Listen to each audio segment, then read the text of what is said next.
안녕하세요. 저희는 수학 동아리 3인칭 수학 10점입니다. 저희는 다양한 분야에서 사용되는 수학을 소개하기 위해 이번 발표를 준비하게 되었습니다.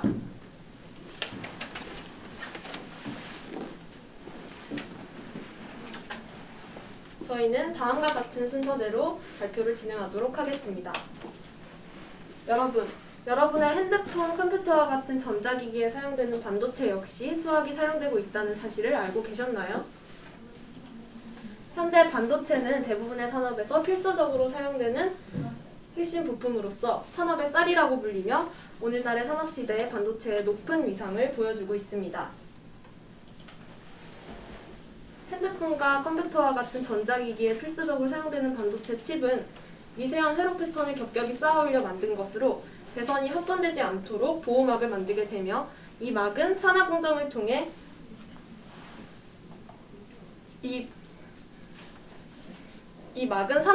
통해 구현되게 됩니다.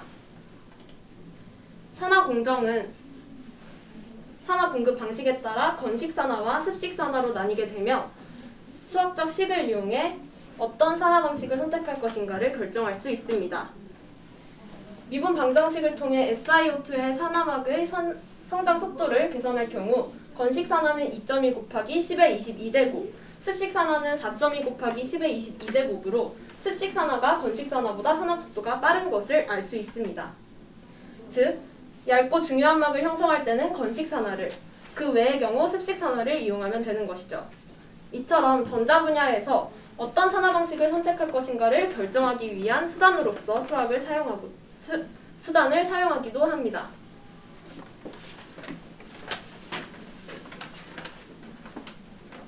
다음은 병원에서 사용되는 CT에 쓰이는 수학입니다. 병원에서 쓰이는 CT는 입체의 단면을 보여주기 때문에 병의 원인을 찾아내기 위한 중요한 도구로서 사용되고 있습니다. CT는 쏜 X선의 양과 통과한 X선의 양의 차이를 측정하는 촬영 기술로 신체를 통과한 X선 에너지가 내부 구조의 밀도에 따라 얼마나 줄어들었는지를 측정하는 원리입니다. 이를 연립 방정식으로 표현할 경우 X선의 양 빼기 통과한 X선의 양은 몸속 X선의 양으로 나타낼 수 있습니다. X선 발생 장치를 회전시켜가며 1도씩 사진을 촬영할 경우 왼쪽의 그림과 같은 그래프로 180개를 얻게 되고 이렇게 각 각도마다 촬영한 그래프를 명암을 사용해 시각화할 경우 오른쪽 사진과 같은 그림을 확인할 수 있습니다.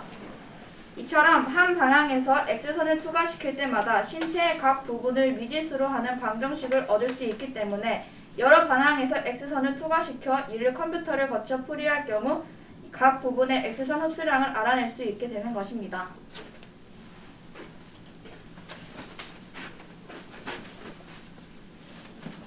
다음은 감염병 유행을 관리하는 수학적 모델링입니다. 수학적 모델링이란 현실 세계에는 복잡한 변수들이 많아 어떤 현상이 다른 현상의 원인인지 혹은 결과인지 해석하기 어려운 것들을 단순화하는 몇몇의 가정과 전제를 집어넣어 현실을 반영한 모델로 수학적 개념과 언어를 사용한 예측과 설명을 시도하는 것입니다. 이 수학적 모델링을 활용해 코로나19 감염병 유행을 관리하고 있는데요. 이는 SEIHR로 통계청 홈페이지에 올라온 전염병 예측 모델입니다. 감수성자, 잠복 감염자, 증상이 있는 감염자, 확진된 감염자, 회복자 이렇게 전체 집단을 5가지로 분류하며 이때 감수성자는 사회적 거리두기를 실시하는 사람을 의미합니다. 이렇게 5단계를 미분 방정식을 이용해 단순한 가정 예측을 그래프로 나타내 코로나의 유행을 관리하는 것이지요.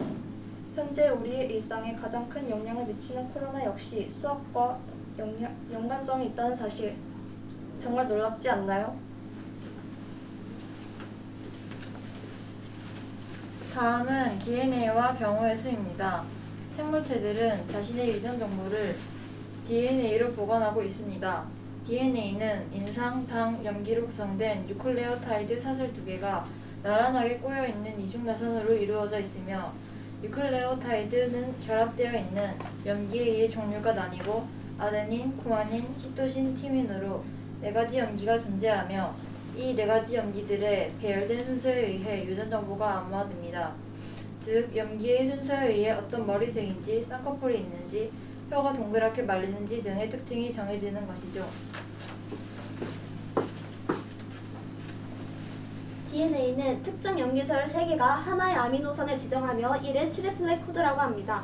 그렇다면 경우의 수를 이용해서 DNA의 염기서열을 구해볼까요?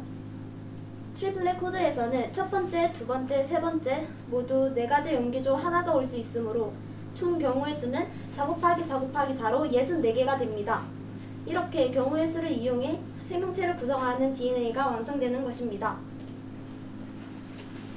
이처럼 수학은 이미 우리 삶의 대부분을 차지하며 다양한 분야에서 셀 수 없이 많은 곳에 이용되고 있습니다. 여러분도 여러분 주위에서 사용되고 있는 수학을 찾아보는 것은 어떨까요? 지금까지 다양한 분야에서 이용되는 수학이라는 주제로 발표를 하게 된 3인칭 수학 시점이었습니다. 감사합니다.